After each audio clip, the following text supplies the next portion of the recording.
Sementara itu pemirsa, warga Ternate antusias menyaksikan fase fenomena gerhana bulan total. Meski sempat terhalang awan, gerhana bulan total atau blood moon akhirnya dapat disaksikan secara langsung melalui panca indera maupun lewat alat yang disediakan petugas. Badan Meteorologi, Klimatologi, dan Geofisika atau BMKG kelas 3 Ternate, Maluku Utara melakukan pemantauan gerhana bulan total atau blood moon pada Selasa malam yang dipusatkan di halaman Masjid Al-Munawar, Kota Ternate, Maluku Utara. Tampak antusias warga berkumpul serta melihat langsung gerhana bulan total lewat layar monitor. Meski sempat tertutup awan, namun akhirnya setelah beberapa menit fenomena gerhana bulan total ini dapat dilihat secara langsung melalui panca indera.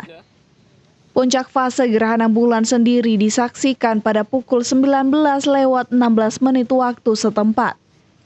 Dan berlangsungnya gerhana bulan ini selama 1 jam lewat 25 menit, di mana seluruh fase berakhir pada pukul 22:25 waktu Indonesia Timur. Durasinya tadi 1 jam 25 menit.